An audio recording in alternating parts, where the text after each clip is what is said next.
Bom, beleza? Hoje vamos continuar nossa série Tempo de Guerra, Tempo de Paz, mas também vamos realizar esse teste aqui de vídeos, estreia no modelo podcast, e eu espero que a experiência de vocês seja tão boa quanto em uma live normal. E se possível, na verdade, até melhor, né? Espero também que, acima de tudo, a experiência com Deus hoje seja assim maravilhosa. Durante a nossa conversa por aqui hoje, eu tenho muita expectativa do que vai acontecer. No momento da leitura da Bíblia, nós estaremos transmitindo os textos normalmente, como a gente fazia no momento da live. Então eu quero te convidar a ficar atento até para nos acompanhar com a leitura bíblica, beleza? Talvez você não esteja aí com a sua Bíblia, eu não vou dar aquele tempo, abra a sua Bíblia e dar uma pausa. Então, se você desejar nos acompanhar, eu peço que você fique atento, como se fosse um culto normal, até para poder nos acompanhar no momento da leitura, beleza? Já deixa as coisas da ceia já no esquema, que já vamos emendar esse momento da ceia com a pregação. Então já deixa tudo certinho. Família, temos muito para aprender hoje, cara. Assim, muita coisa que eu tenho para falar. Eu tô ardendo expectativa. Então, vamos começar, beleza? Quero começar hoje lendo Efésios 1, a partir do versículo 3. Agradeçamos ao Deus e Pai do nosso Senhor Jesus Cristo, pois Ele nos tem abençoado por estarmos unidos com Cristo, dando-nos todas as bênçãos espirituais do mundo celestial. Todas as bênçãos espirituais do mundo celestial. Antes da criação do mundo, Deus já nos havia escolhido para sermos dele por meio da nossa união com Cristo. Antes da criação do mundo, Deus já havia nos escolhido para sermos dele por meio da nossa união com Cristo, a fim de pertencermos somente a Deus e nos apresentarmos diante dele sem culpa por causa do seu amor por nós. Pai, essa é a sua palavra, nós acreditamos na sua palavra, nós acreditamos que ela é verdade, nós confiamos, nós concordamos com a Bíblia, nós acreditamos que não existe nada que seja mais real do que a sua palavra. A Bíblia é mais verdadeira do que a nossa experiência, a Bíblia é mais verdadeira do que aquilo que nós vemos, e nós acreditamos nela, nós acreditamos que nós já recebemos todas as bênçãos, incontestavelmente, todas as bênçãos espirituais que estão no céu. Nós já temos acesso a tudo, a todas as bênçãos, porque o Senhor já nos escolheu antes da criação do mundo. Nós já tínhamos sido escolhidos para sermos seus, para pertencermos desse reino de amor. Pai, o meu desejo então é que o Senhor venha abrir os nossos olhos, venha abrir os olhos do nosso entendimento, para que a gente possa compreender, para que a gente possa entender aquilo que o Senhor tem preparado para nós. Que o Senhor nos dê um espírito de sabedoria, de revelação, para que a gente possa ter esse entendimento das coisas que o Senhor preparou para nós. Que o Senhor venha guiar esse momento, que o Senhor venha guiar esse podcast, que o Senhor venha guiar esse culto, que venha ser do seu jeito, a sua vontade, a sua palavra, e não opiniões humanas sendo alimentadas aqui. Pai, que o Senhor venha assumir a soberania desse momento. No nome de Jesus, nós te agradecemos. Amém.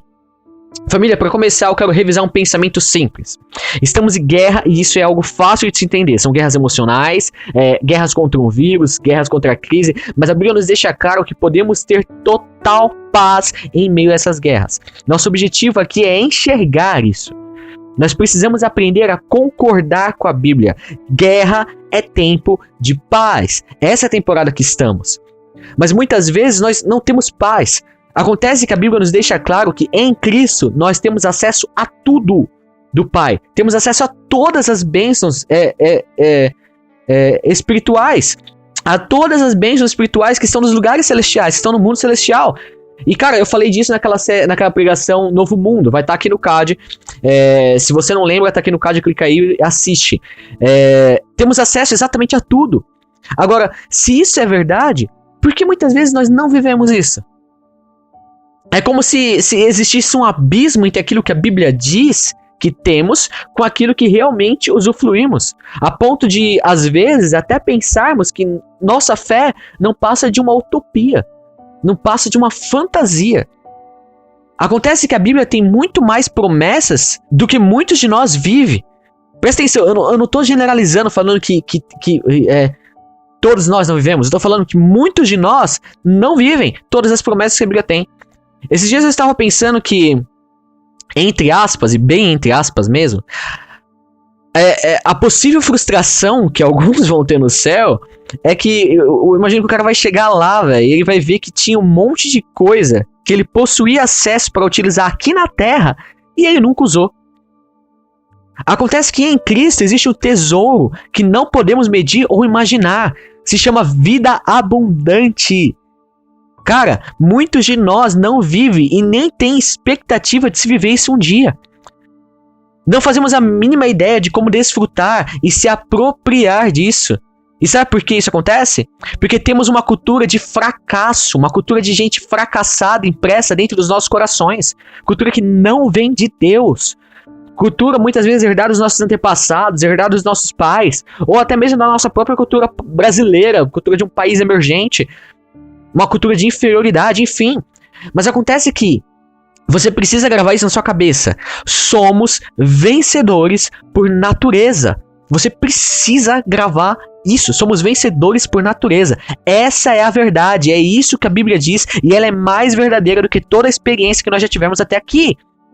Somos mais que vencedores por natureza. E não acredito que tenha um domingo melhor para falar disso do que em um domingo que comemoramos a morte e a ressurreição de Jesus, a vitória de Jesus, a nossa vitória.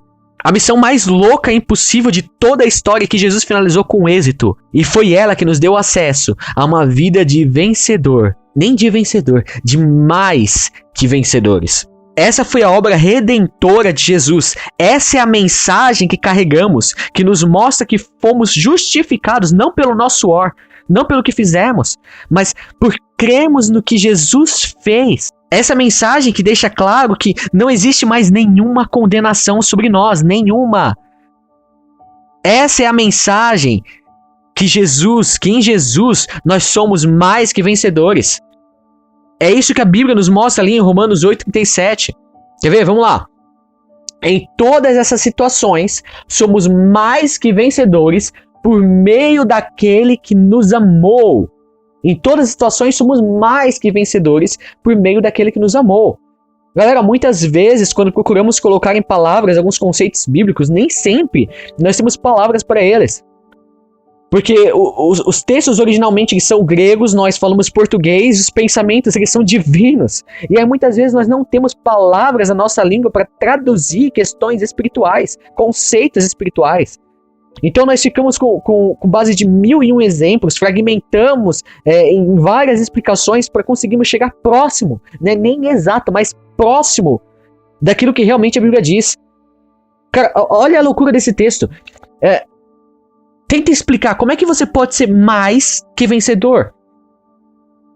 Quando você é criança, você escuta uma criança falando, eu venci em segundo lugar. Não, você não venceu em segundo lugar, você chegou em segundo lugar. Óbvio que você não vai falar isso pra uma criança, né? Mas não existe vencer em segundo lugar. Tem como você chegar em segundo lugar. Quem vence, chega primeiro. Não tem acima do primeiro lugar. Cara, mais que vencedores, isso já buga a nossa cabeça na hora. Porque se vencedor é o que venceu, como alguém pode ser mais que vencedor? Gramaticalmente, cara, isso nem existe. Não tem ligação lógica, não faz o mínimo sentido. Quem vence, vence. Quem venceu, venceu. Não tem nada acima disso. Agora, se a gente fosse tentar explicar o que a Bíblia está dizendo aqui, com a expressão mais que vencedores, é que somos vencedores, exatamente vencedores, estamos em primeiro lugar, somos vencedores, mesmo sem ter que ter lutado ou competido qualquer coisa. Por causa daquele que nos amou. E que já fez isso, que já venceu. Ele competiu, ele lutou, ele venceu e você recebeu o prêmio. É isso que é ser mais que vencedor. Ele lutou, ele competiu, ele venceu e você ganhou. Entendeu? Você é mais que vencedor. Ser mais que vencedor é aquele que recebe o mesmo prêmio daquele que venceu a competição, daquele que venceu a batalha, mesmo sem ter feito nada. E aqui eu já quero entrar no nosso primeiro ponto.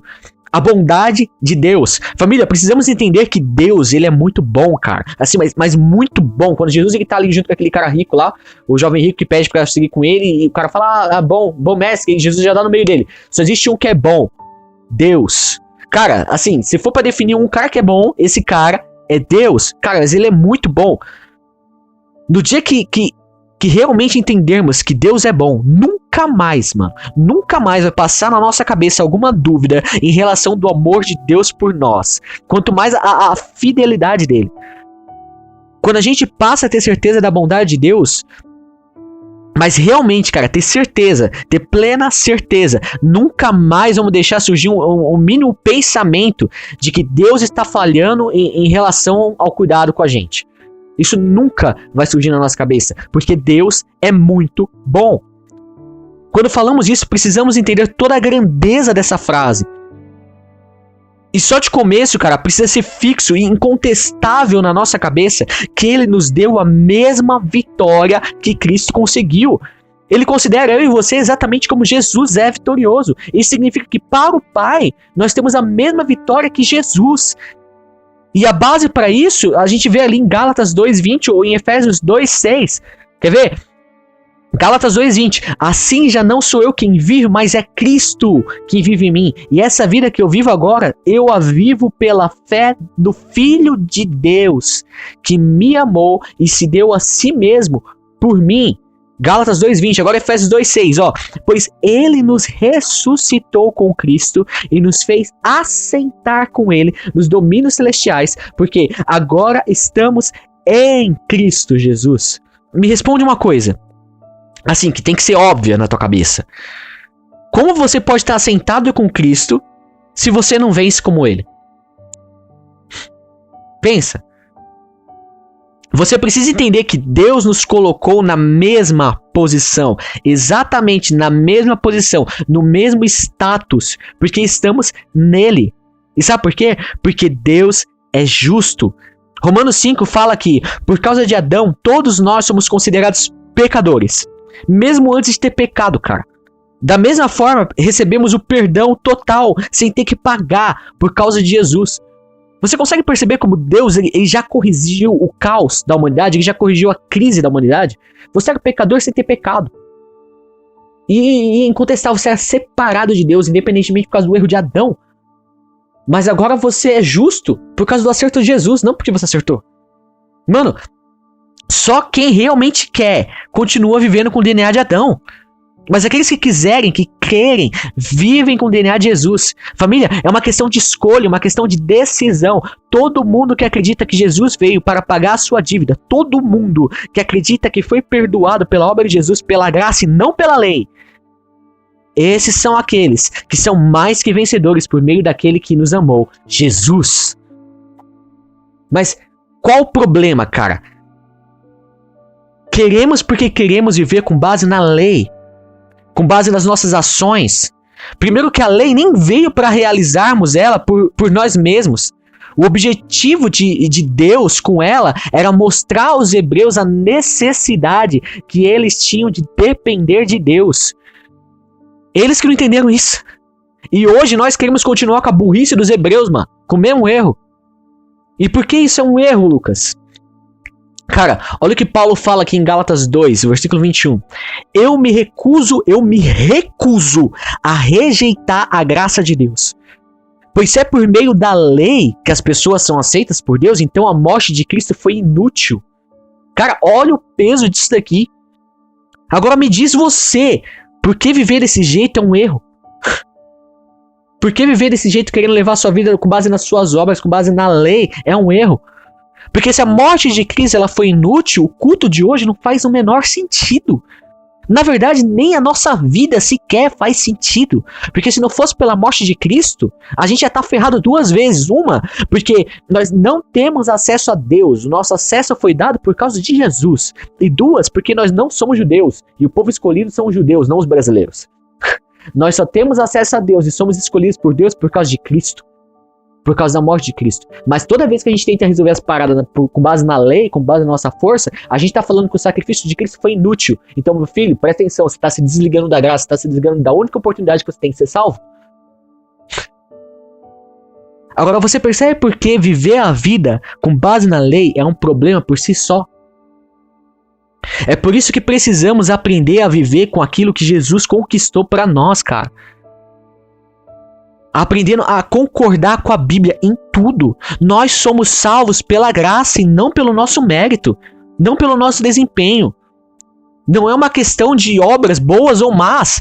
Aquele ditado de boas obras o inferno está cheio não é bíblico, mas é verdade. Semana passada eu falei muito sobre boas obras. mas elas precisam ser realizadas em Cristo. Porque o segredo está na nossa origem, na nossa natureza em Cristo. Nós nascemos originalmente uma natureza adâmica, caída, mas agora precisamos nascer de novo e viver uma natureza divina em Cristo. Vocês estão conseguindo me acompanhar? Vocês estão conseguindo entender? Vamos para o nosso segundo ponto. Segundo ponto, a morte de Cristo. A gente precisa entender, cara. Para a gente entender essa nossa natureza de vencedores, a gente precisa entender como Deus é bom, ok? Precisamos ter isso assim fixo na nossa cabeça, cara, assim, cravadaço na nossa cabeça. Precisamos entender a bondade de Deus e precisamos entender a morte de Cristo. Para ser gratuito para nós, para podermos viver pela graça, Jesus, ele pagou um preço, cara, muito alto. Muito além do que aquele filme A Paixão de Cristo mostra. Porque, além da dor física que aquele filme se deu ao trabalho de tentar mostrar, e ele foi quase bem correto com isso, houve uma dor espiritual. Jesus passou por uma separação de Deus. Ele passou por uma morte espiritual. O sofrimento dele foi gigantesco para que nós pudéssemos ser salvos. Ele deu a vida dele para que a gente pudesse ter a nossa vida. Ele morreu a nossa morte. Olha o que Isaías 53 fala. Isaías 53, versículo 9. Foi-lhe dado um túmulo com os ímpios e com os ricos em sua morte, embora não tivesse cometido nenhuma violência, nem houvesse nenhuma mentira em sua boca. Jesus, ele nunca disse nada de errado, mano. Na boa, ele nunca disse. Nenhuma mentira, nada. Ele nunca disse nada de errado. Mas ele foi sepultado como se fosse um pecador miserável. Como se ele fosse um bandido, um criminoso. Como se ele fosse um sem vergonha, um safado. Mas esse texto tem uma parte que é muito interessante, cara. A parte A diz: foi-lhe dado um túmulo com os ímpios e com os ricos em sua morte.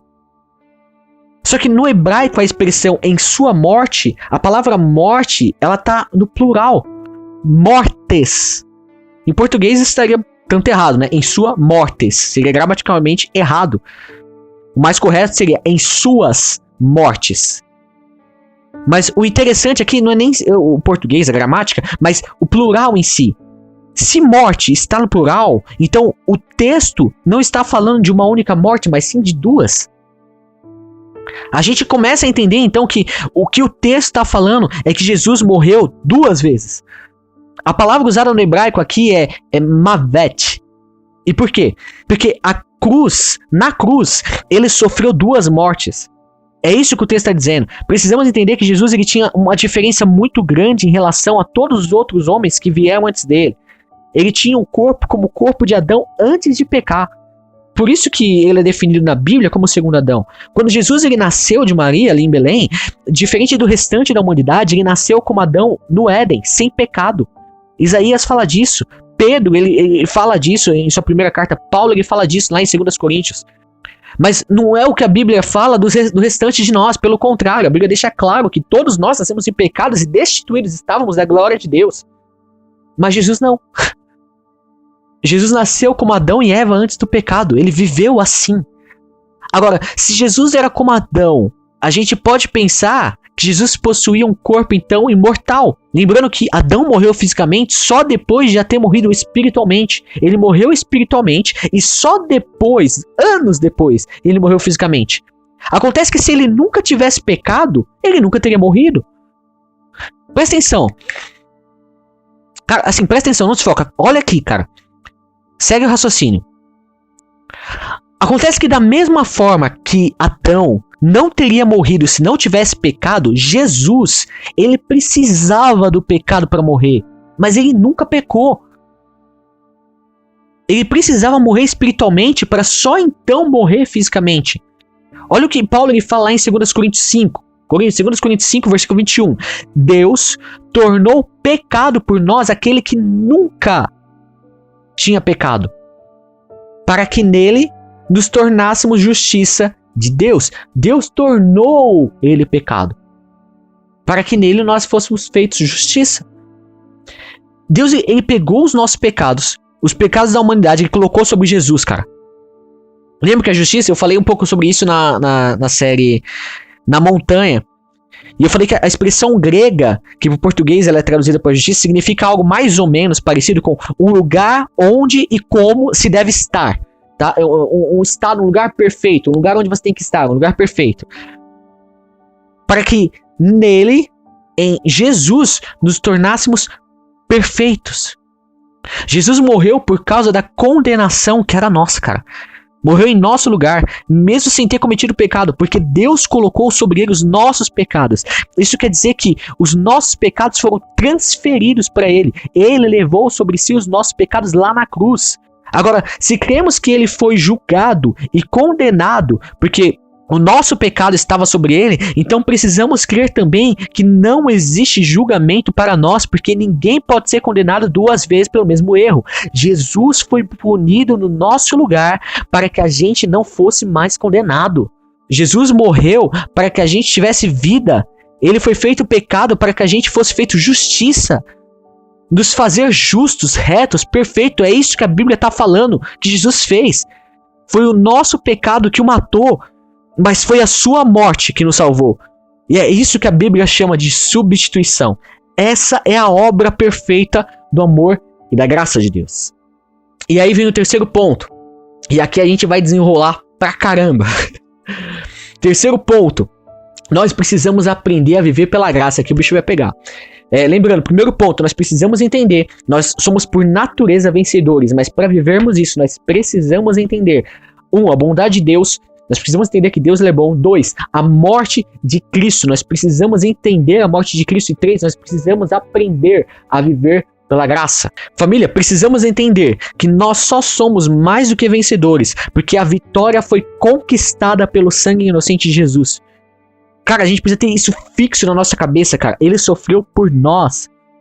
Quando alguém te acusa de algo que você fez, tudo que você pode fazer, você fez, você vai concordar. Beleza.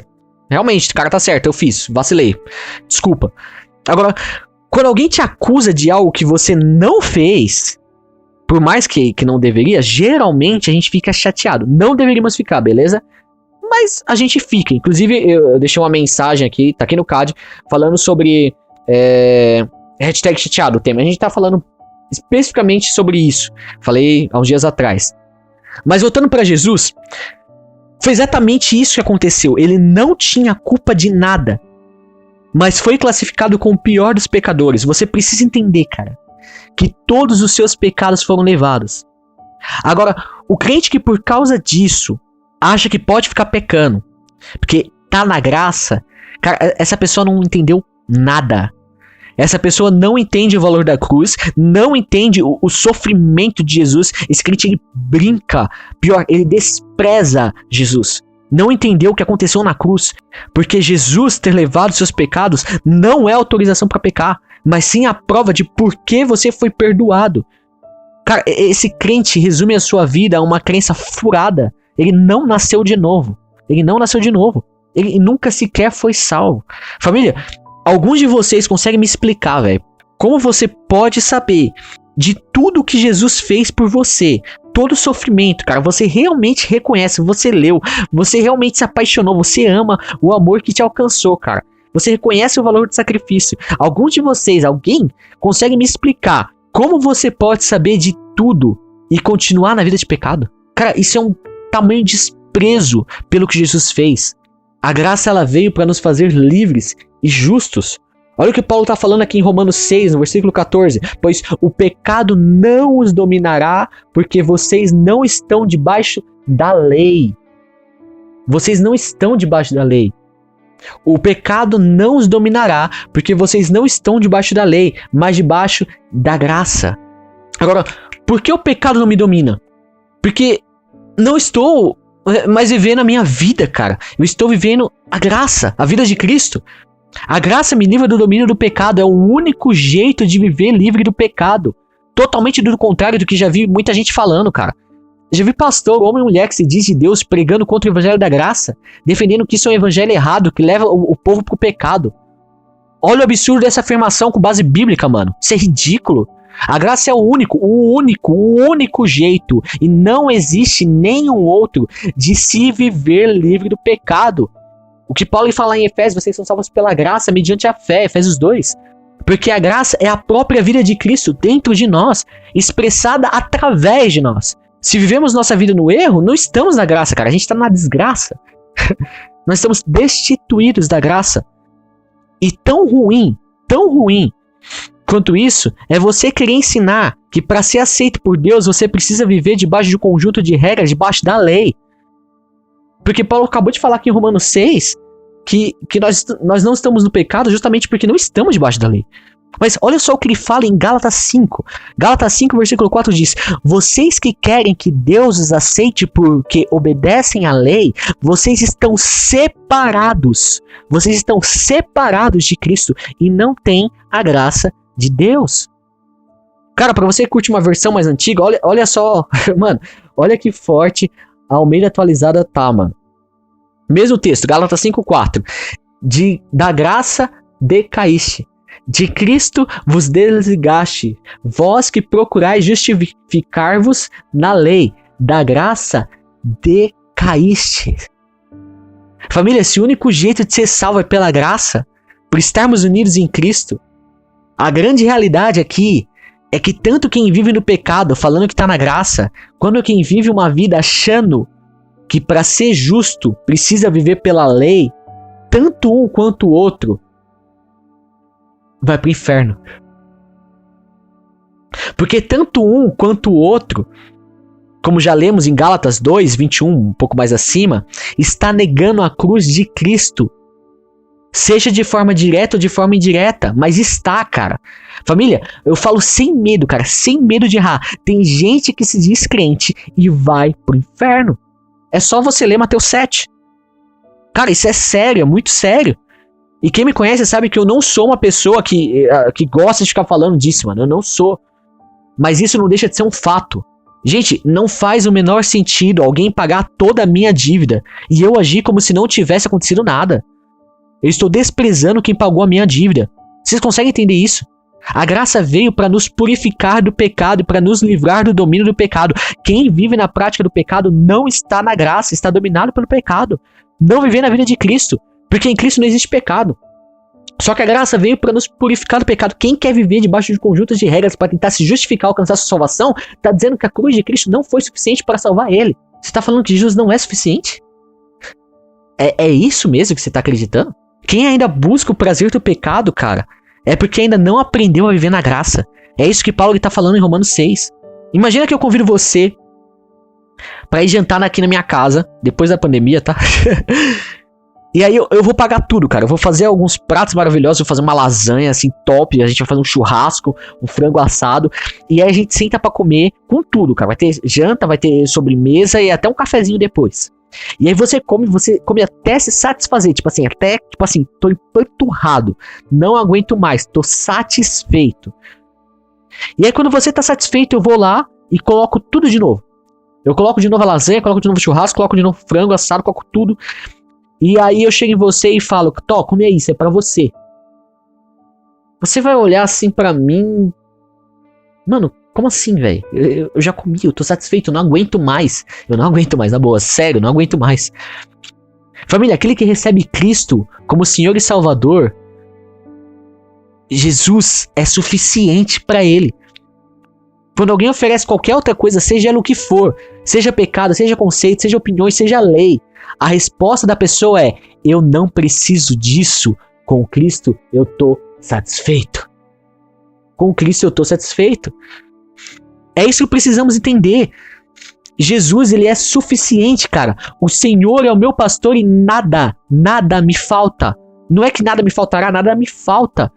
Eu descobri esses dias que no hebraico não está escrito nada me faltará. Está escrito nada me falta. Jesus é suficiente para mim e eu não preciso de mais nada.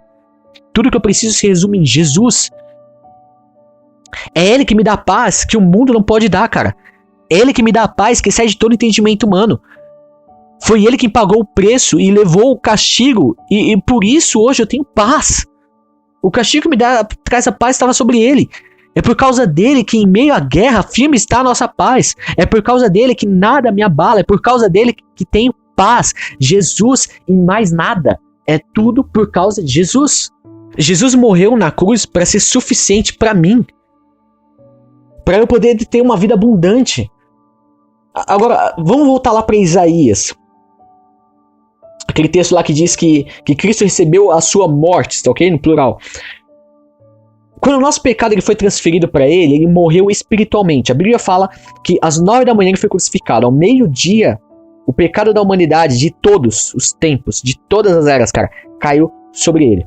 Família, pensa os piores pecados que você consegue imaginar. Todos foram colocados em Jesus. Deus lançou sobre ele os nossos pecados. Nesse momento a Bíblia diz que houve trevas sobre a terra. E é aqui, nesse momento, que Jesus morre espiritualmente. A Bíblia não diz que o salário do pecado é a morte. Morte é a separação de Deus. Então, recebendo os nossos pecados, ele automaticamente receberia a consequência, receberia o salário deles. E é a morte espiritual, separação de Deus. Jesus nunca, por toda a eternidade, ele nunca havia se separado do Pai. Mesmo quando ele estava aqui na terra, cara, ele disse, eu e o Pai somos um. Ele disse lá para Felipe, quem vê a mim, vê o Pai. Eu estou no Pai e o Pai está em mim. Mas nesse momento, ao meio-dia, quando os nossos pecados são colocados sobre ele, Deus Pai vira as costas pela primeira vez para o seu filho amado, porque os nossos pecados geram separação entre o homem e Deus. E ali acontece uma separação entre Jesus e o Pai. Ali, pela primeira vez, Jesus grita em agonia, cara, em angústia. Esse é o sofrimento espiritual que a gente esquece que Jesus passou. Ele grita, Deus meu, por que me abandonou? Onde você está? Cadê você? Onde você está, Deus? Ele estava separado de Deus. Porque os nossos pecados estavam sobre ele. Os piores pecados da humanidade estavam sobre ele. Romanos 6, 23 diz que o salário do pecado é a morte, mas o dom gratuito de Deus é a vida eterna. Foi isso que aconteceu com Jesus. O preço do pecado é a morte, a separação de Deus. Então, primeiramente, ele recebe o pagamento da morte espiritual. Ele morre espiritualmente, para só depois morrer fisicamente. Porque se espiritualmente ele não tivesse morrido, jamais ele poderia morrer fisicamente. Se nossos pecados não fossem colocados sobre ele, ele não poderia morrer. Ele morreu porque essa é a prova de que ele levou os nossos pecados. Então primeiro ele morreu espiritualmente, para depois ele morrer fisicamente, para que todo aquele que crê em Jesus Cristo, crê que Jesus Cristo levou os seus pecados e recebeu o salário da morte, dessa forma possa receber o salário da vida e da justificação. Por isso, aos olhos de Deus, aqueles que creem em Jesus são justificados, são perfeitos, são filhos amados, assim como Jesus. Família, é isso que eu bato tanto na tecla e eu vou continuar batendo. Nós precisamos entender, eu preciso concordar com a Bíblia, eu preciso concordar com Deus. Assim como Deus me vê, eu preciso me ver. Essa é a nossa identidade, nós precisamos ver assim como Ele nos vê. Ah, Lucas, tô com uma doença, assim, assado, cozido, mas eu acho que foi algum erro que eu fiz, né? Deus tá pesando a mão. Cara, para. Não, sério. Você errou e agora Deus, ele tá fazendo o quê? Família. Isso não existe, cara. Imagina que você tem um filho abaixo de 10 anos, criança. E aí o seu filho quebra algum vaso muito importante que era da sua tataravó. E aí você vai punir o seu filho. E aí você vira para ele e você fala, por você ter feito isso, eu vou colocar um câncer em você. Eu vou pesar a mão em você, eu vou colocar um câncer. Cara, isso não faz o menor sentido. Cara, raciocínio lógico, você não faria isso. Com certeza você não faria isso. Agora, a Bíblia fala que nós que somos maus, nós sabemos dar boas coisas aos nossos filhos, quanto mais Deus, o Pai Celestial, nos dará o Espírito Santo.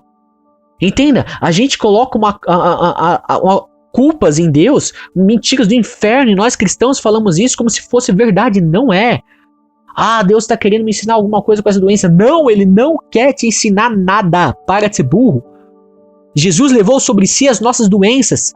Temos uma maneira ridícula de aceitar aquilo que não foi Deus que deu como se fosse. E aquilo que Deus realmente quer dar, nós não conseguimos aceitar.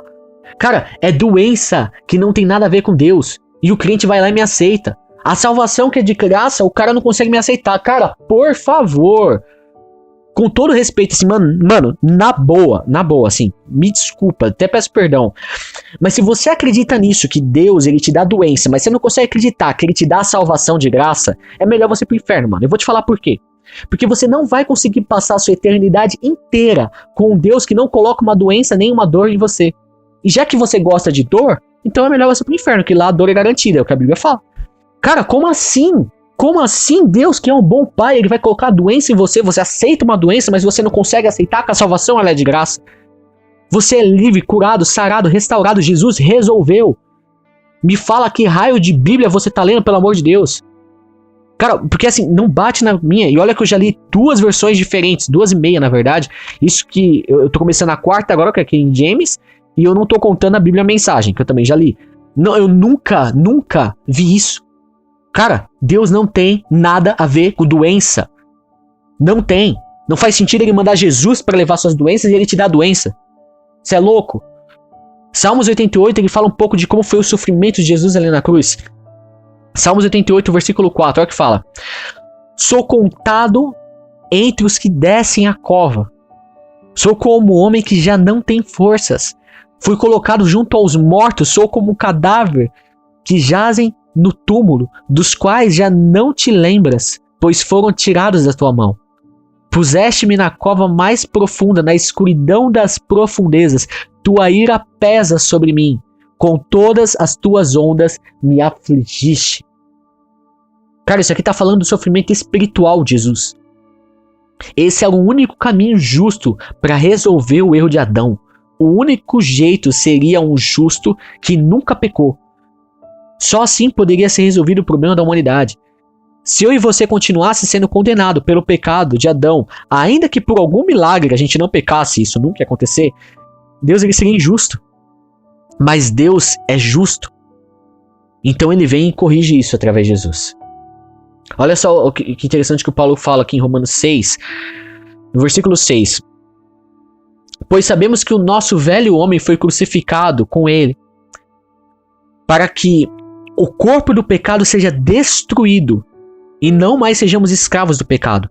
Pois quem morreu foi justificado do pecado. Ora, se morremos com Cristo, cremos que também com ele vivemos. Pois sabemos que, tendo sido ressuscitado dos mortos, Cristo não pode morrer outra vez. A morte não tem mais domínio sobre ele. Porque, morrendo, ele morreu para o pecado uma vez por todas, mas vivendo, vive para Deus. Da mesma forma, considerem-se mortos para o pecado, mas vivos para Deus, em Cristo Jesus. Quando Jesus morre em nosso lugar, cara, a gente morreu junto. Quando ele ressuscitou, a gente ressuscitou junto, justificado. E quem crê na morte e ressurreição de Jesus é justificado com ele e recebe uma vida zoe, cara. A mesma vida divina de Jesus. Recebe a mesma vida daquele. Quando é que Deus mostra sua justiça? Quando ele leva alguém a morrer no meu lugar para pagar uma dívida que herdei, mas que eu não fiz. Era injusto, cara. Romanos 13, Paulo ele fala... Versículo 26. Mas no presente demonstrou a sua justiça, a fim de ser justo e justificador daquele que tem fé em Jesus. Agora, o que é ter fé em Jesus? Ter fé em Jesus é acreditar que ele é suficiente, que ele resolveu tudo, inclusive o problema com o pecado, cara. Pronto, eu acredito que Jesus resolveu tudo. Ele é suficiente. Sou justificado. Justificado, pois, pela fé tenho paz com Deus. Romanos 5:1. Isso só deu certo por causa de Jesus. Olha o que Paulo está falando aqui no versículo 21. Capítulo 3, versículo 21. Mas agora Deus já mostrou que o meio pelo qual ele aceita as pessoas não tem nada a ver com a lei. A lei de Moisés e os profetas dão testemunho do seguinte: Deus aceita as pessoas por meio da fé que elas têm em Jesus. É assim que ele trata todos os que creem, pois não existe nenhuma diferença entre as pessoas. Uma justiça que vem de Deus, cara. Que justiça! Jesus, o justo, morreu no nosso lugar para nos transformar em justiça. E aí eu passo de condenado para não mais devedor. E isso é para todos, não existe distinção. Se você disser com a sua boca, Jesus é o Senhor, e no seu coração você crê que Deus ressuscitou Jesus, você será salvo. Porque nós cremos com o coração e somos aceitos por Deus. Falamos com a boca e assim somos salvos. Porque as Escrituras Sagradas, a Bíblia, ela fala que quem crê nele não ficará desiludido. Isso vale para todos, pois não existe nenhuma diferença entre os judeus e os não-judeus. Deus é o mesmo Senhor de todos e abençoa generosamente todos os que pedem a sua ajuda. Cara, acabou. Você acredita que Jesus é Senhor? Que Ele é seu único e suficiente Salvador, cara? Desde sempre eu escuto isso, mano, na boa, assim, desde criança. Mas eu tô cansado de ver crente falando isso e não vivendo. Gente, a Bíblia, ela tá clara. Falar com a boca e crer com o coração. Precisamos crer com o coração. Crer de verdade, com tudo o que temos. O que Jesus fez foi suficiente. Ele é tudo o que eu preciso para ser salvo. Pronto, acabou, não se discute mais isso. Não tem mais nada. Agora é viver com base no que cremos. Qual é a dificuldade disso? Não são nossas ações, não é o nosso muito fazer, não é aquilo que eu faço que me salva, é Cristo. Cristo em nós, essa é a esperança da glória de Deus, não o que eu faço. Se eu tenho a vida de Cristo, eu tenho tudo que Ele tem. Na quarta eu entrei no Facebook e eu fiquei bem indignado, cara. Fazia tempo que eu não entrava, aí eu vi a seguinte postagem: 7 dias de clamor para 7 meses de bênção. Gente, por favor. Não é o seu clamor que garante o favor, cara. É a vida de Cristo dentro de você. Você precisa se preocupar menos em pedir e mais em viver. Irmão, assim, no amor. Se você tá nessa loucura religiosa, cara, assim, na boa, sai. Eu tô falando assim como alguém que ama. A gente começou o texto, a gente começou aqui a pregação falando que lá de Efésios, texto de Efésios, que todas as bênçãos já nos foram dadas. Sai disso, mano. Mas voltando aqui para Romanos, a Bíblia fala que a salvação é para todos. Isso não tem distinção. E por quê? Romanos 3, versículo 23, continuando o texto. Pois todos pecaram, estão destituídos da glória de Deus, sendo justificados gratuitamente por sua graça, por meio da redenção que há em Cristo. Cara, olha só a dificuldade de se expressar. O que é graça? Graça é algo gratuito. Agora, o que é gratuito? Gratuito é gratuito. Mano, Paulo, ele era um gênio, mano. Ele era um cara assim, totalmente estudado, um cara... E, mano, ele era gênio. Mas ele não tinha palavras pra explicar o que Deus fez de tão profundo, mano, que era aquilo. Ele parece redundante, mas o que acontece aqui é que ele tá tentando achar uma forma de explicar. E ele viu que a explicação dele não era suficiente para expressar a obra de Deus, então ele tenta dar uma ênfase. Gratuitamente de graça.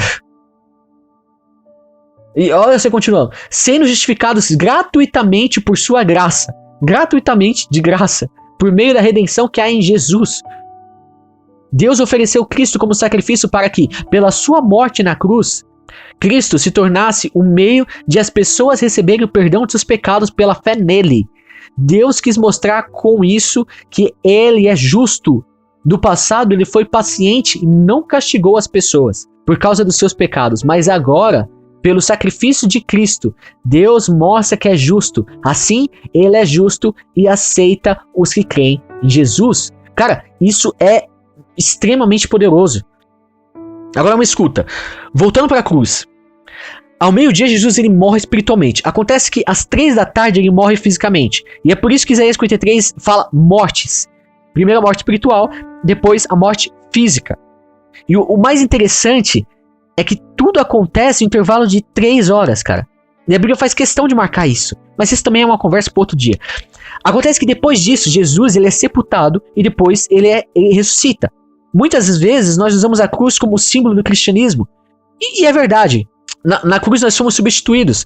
Mas a nossa vitória, e precisamos entender isso, está na ressurreição do túmulo vazio. A morte não pôde vencer a Cristo. O corpo dele não apodreceu, cara, não foi corrompido. Ele venceu a morte, tanto espiritual quanto física. Nossa vitória é representada por um túmulo vazio. Jesus ressuscitou. Concordo que também é bem difícil fazer um túmulo vazio, né? Pra colocar assim no pescoço. Vai ficar meio gótico, meio macabro, meio esquisito, sei lá. Mas esse seria o símbolo mais correto. Porque Jesus ressuscitou. Essa é a nossa vitória. Essa é a prova de que somos justificados. Ele pagou o preço e venceu.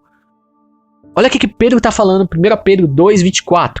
O próprio Cristo levou os nossos pecados no seu corpo sobre a cruz, a fim de que morrêssemos para o pecado e vivêssemos uma vida correta. Por meio dos ferimentos dele, vocês foram sarados. Presta atenção. Foca nesses sarados, essa palavra, sarados. Eu tenho certeza que eu vou mostrar algo aqui para vocês que provavelmente muitos, se não todos, nunca sequer viram. Cara, tem texto que você lê assim umas 1000 vezes, porque tem coisas escondidas. Você percebe, mano, tem algo escondido aqui.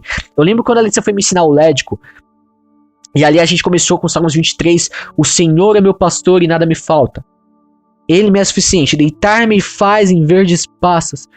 Acontece que quando ele escreve esse salmo, ele era pastor de ovelhas. Ele estava ali sentado, cara, na grama, cuidando das ovelhas.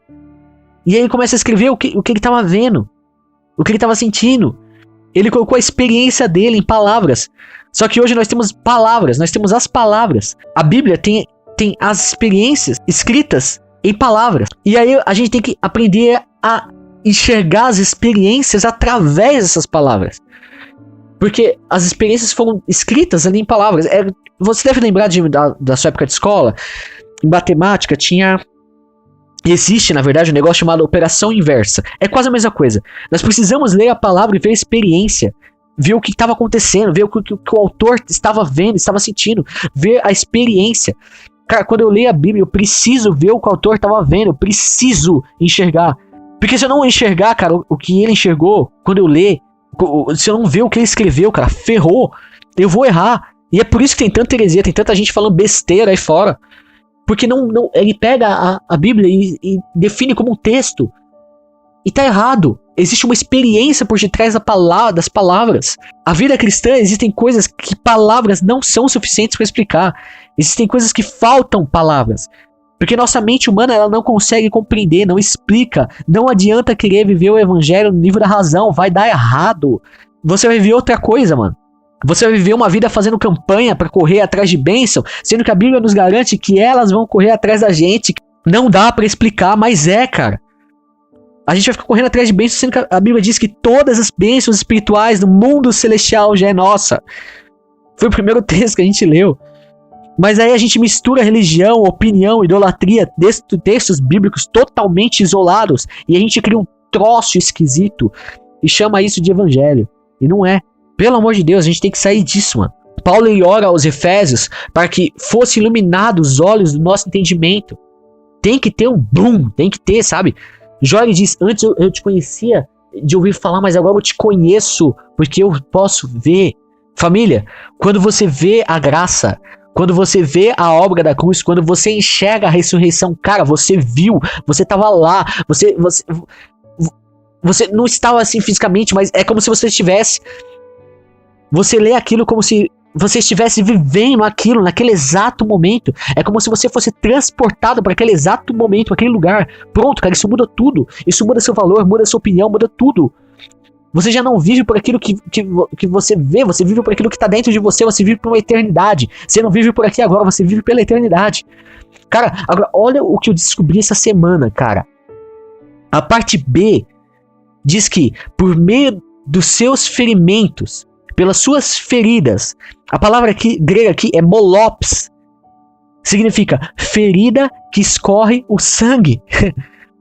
Apesar de algumas versões terem traduzido tanto esse texto como de Isaías lá para açoites, o texto original não se referia a açoites, mas sim à própria cruz.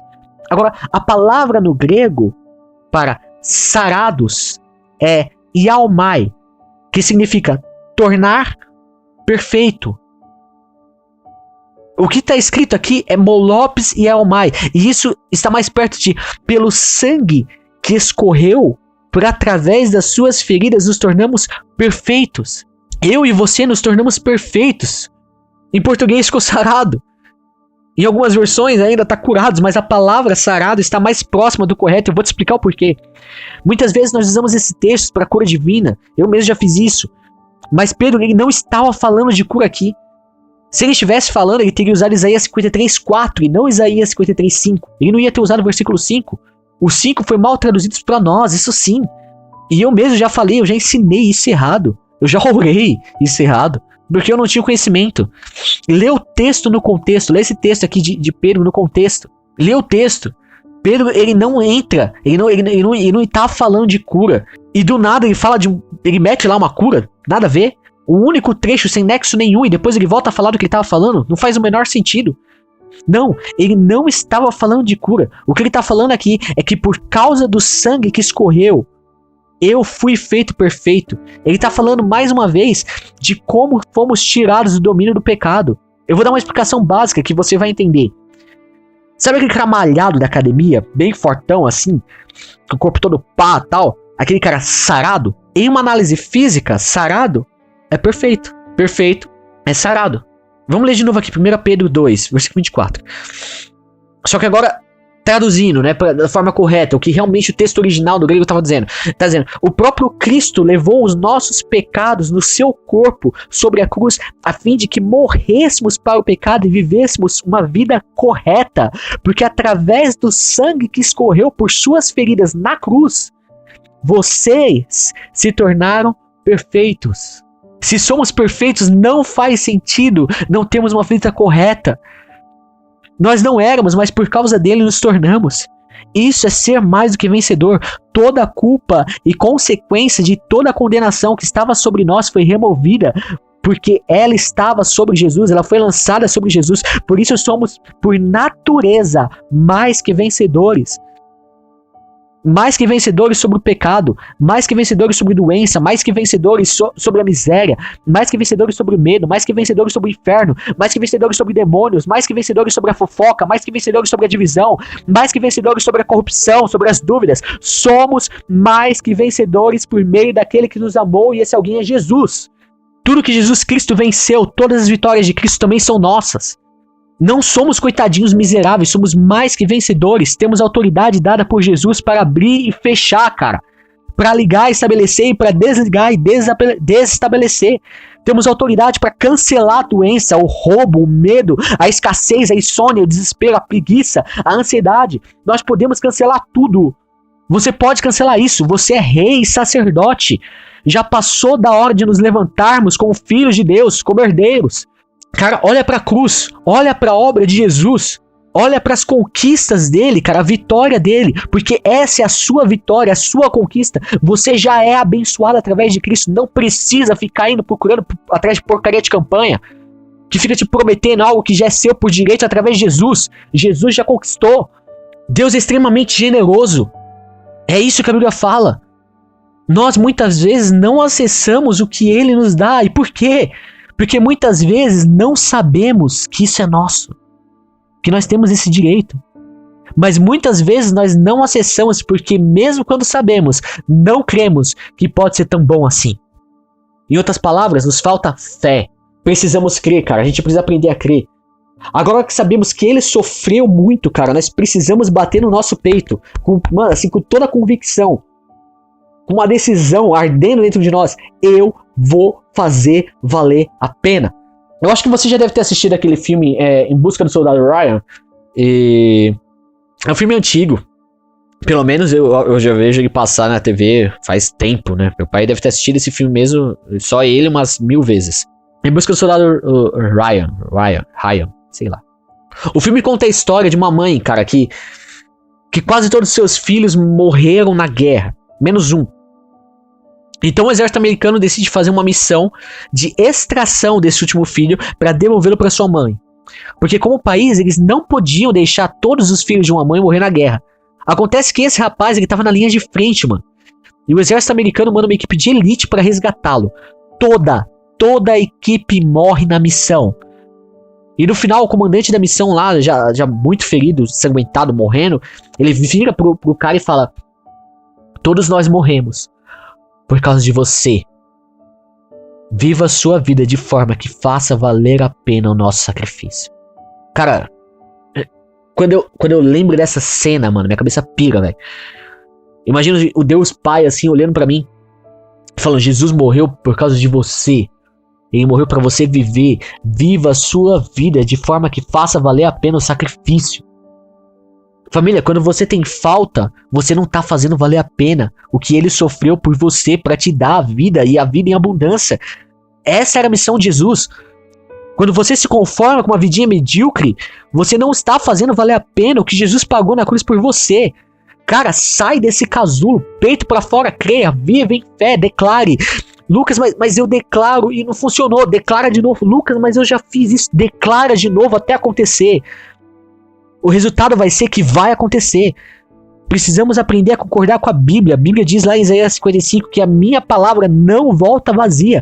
A Bíblia é mais verdadeira do que aquilo que eu vejo. A Bíblia é mais verdadeira do que a minha experiência. Se a Bíblia fala que eu posso, eu posso. Se a Bíblia fala que eu tenho, eu tenho. Se a Bíblia fala que eu vou. Família, a igreja é a resposta para a nação. Esses dias o pastor Bento colocou uma crítica construtiva lá no nosso grupo, porque eu concordo com ele totalmente. A burrice de se basear a esperança no governo de um homem, na política de um homem, como se ele fosse a resposta de Deus, e não é. A resposta de Deus é o Evangelho, Jesus e esse crucificado. E essa resposta é expressada por meio da igreja e não de homens idólatras. Não por meio de homens idólatras. Por mais que o pastor Bento sabiamente, ele lembrou que Deus também usa jumenta, né? Mas acredite, a jumenta ela só vai ser usada se os filhos continuarem calados.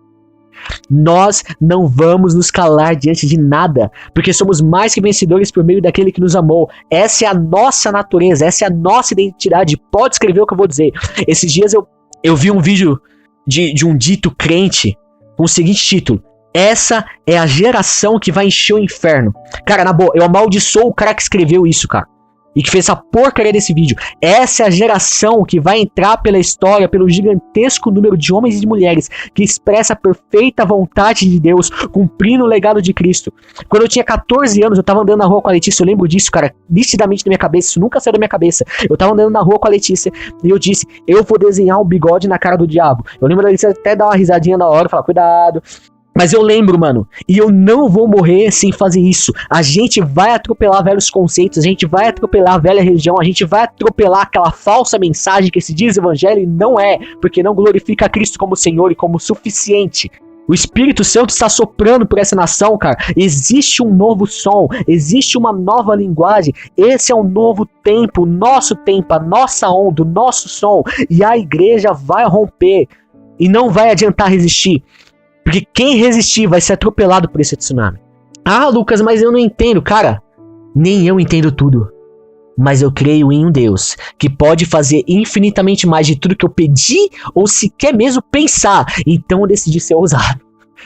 Porque ele vai me surpreender. Para encerrar, eu quero ler com vocês Salmos 91. Nós que procuramos segurança do Deus Altíssimo e nos abrigamos na sombra protetora do Todo-Poderoso, podemos dizer a Ele: ó Senhor Deus, Tu és o meu defensor e o meu protetor, Tu és o meu Deus, eu confio em Ti. Deus me livrará dos perigos escondidos e das doenças mortais. Ele me cobrirá com as suas asas e debaixo delas eu estarei seguro. A fidelidade de Deus me protegerá como um escudo. Cara, Ele é fiel, não importa o que aconteça. Eu não duvido do meu Pai. A fidelidade dele é meu escudo e fortaleza, porque eu não tenho dúvidas sobre quem Ele é. Continuando aqui, versículo 5. Eu não terei medo dos perigos da noite, nem de assaltos durante o dia. Não terei medo da peste que se espalha na escuridão, nem dos males que matam ao meio-dia. Ainda que 1000 pessoas sejam mortas ao meu lado e 10.000 ao meu redor, eu não sofrerei nada. Eu olharei e verei como os maus são castigados. Família, já passou da hora de você parar de ter inveja de quem não é filho de Deus. Já passou da hora de você parar de ter inveja de grandes nomes de homens aparentemente bem-sucedidos que não possuem identidade de Jesus. Já passou da hora. Porque hoje eles estão, mas amanhã não estarão mais. Só que você permanece para sempre. Você é eterno. Versículo 8. Eu olharei e verei como os maus são castigados. Eu fiz do Senhor Deus o meu protetor e o Altíssimo o meu defensor. Por isso nenhum desastre me acontecerá e a violência não chegará à minha casa. Deus mandará que os anjos dele cuidem de mim para me proteger aonde quer que eu for. Porque por causa da natureza que eu tenho, cara, em Jesus, eu sou mais que vencedor. E é esse pensamento, com esse sangue nos olhos, que nós vamos cear hoje. Pega aí o seu pão, pega aí o suco. Já tô encerrando. A gente acabou passando um pouco. Quero fazer a ceia com você. Se junta aí com a sua família, se tiver com a sua família.